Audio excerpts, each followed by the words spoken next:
سلام دوستان، با آموزش بات گابلین ماین در خدمتتون هستم. اول یه توضیح کلی راجع به ایردراپ و نحوه درآمدزایی ازش میدم و میرم سراغ آپگرید کردن کارتا.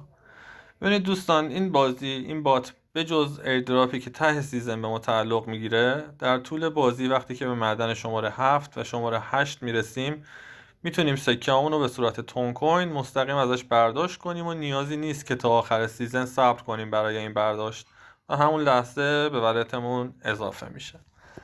همونجوری که ملاحظه میکنید این بالای صفحه ما یه گزینه آپگرید داریم. وقتی وارد این گزینه آپگرید میشیم 4 بخش داره که برای اضافه کردن درآمدمون، پروفیت در ساعتمون باید این کارت ها رو آپگرید کنیم.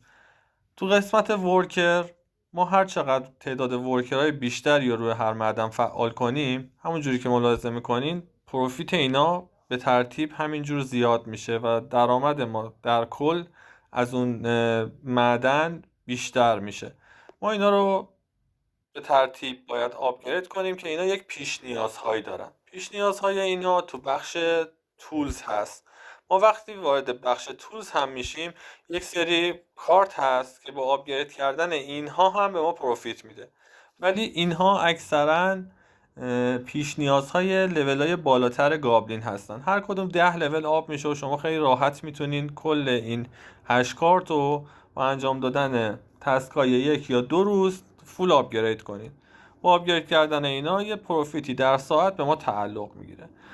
ما این بخش رو که آپگرید میکنیم، ورکر رو که آپگرید میکنیم، احتیاج داریم که معدنمون همونجوری که میبینین در روز یک میزانی به ما سکه برای برداشت میده. احتیاج داریم اینو افزایش بدیم که اینو از تو قسمت ماین ما باید یه سری کارت تهیه کنیم که با آپگرید کردن اینا به ماکس لول میزان درآمدمون از اون معدن زیاد میشه. لول 1 وقتی شما بازی رو باز میکنین معدن شما کلا 200 تا دونه بهتون میده و شما با گرفتن اون دینامیتا و آپگرید کردنشون میتونین اون میزان رو توی معدن شماره 1 به 200,000 تا برسونید.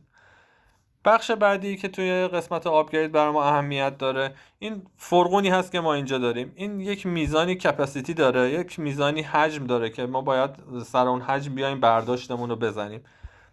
وارد بخش آپگرید که بشید و بعد بخش کارت رو که بزنید، توی این بخش یک سری فرغون داره برای ما که ما اینا رو دونه دونه باز میکنیم و میزان حجمشون رو برای ما نوشتیم. مثلا فرغون 1 5000 تا، 2 20000 تا و 3 50000 تا به ما حجم میده. که مثلا من چیزی که حساب کردم روی فرغون شماره 3 من احتیاج هر 5 ساعت یک بار بازی رو باز کنم که بتونم اون حجم خالی کنم که بیشتر از اون برام دریافتی داشته باشه.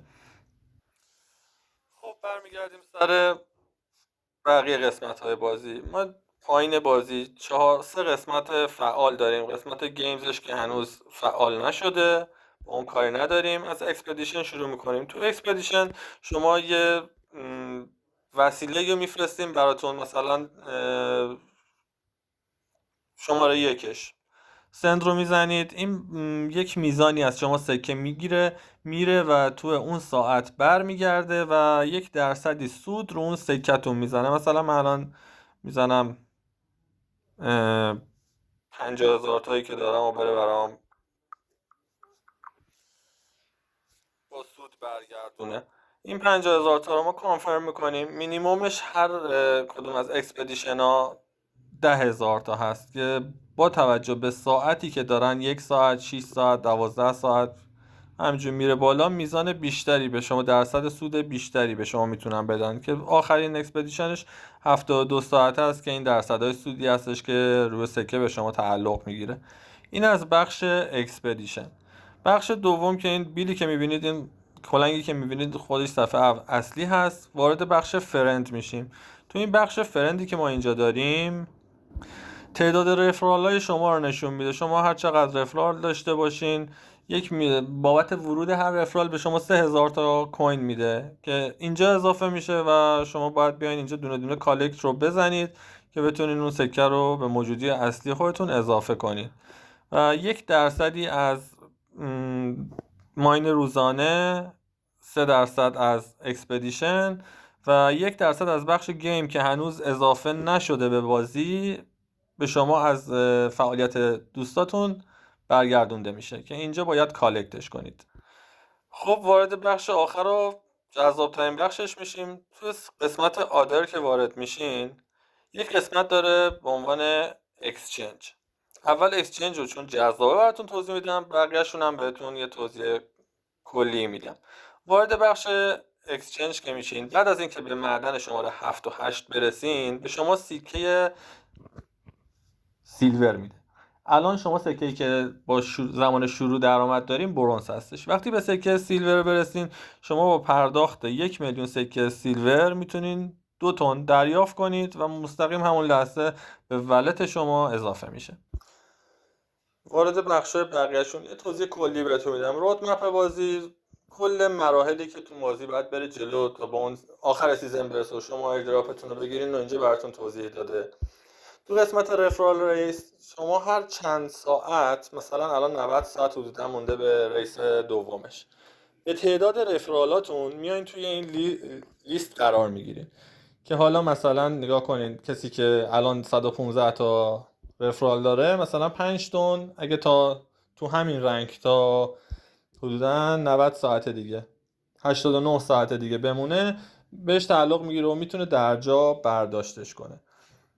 وارد بخش بعدیش بشیم که واسه هم مهمه. تو قسمت بالانس بازی، وقتی این قسمت بالانس وارد میشین، الان من ولت هم کانکت هست، این قسمت یه کانکت ولت دارین. ولت تون کیپرتون رو میتونین بهش مثل همه باتای دیگه کانکت کنین که زمانی که برداشتی خواستین انجام بدین مستقیم به ولتتون واریز میکنه. حالا میمونه برای رسیدن به معدن‌های لول بالاتر باید چی کار انجام بدین. شما وقتی که هر معدنتون رو آپگرید کردین، میتونین وارد معدن بعدیشین. من الان 100,000 تا اگه پرداخت کنم، معدن شماره 2 برام باز میشه.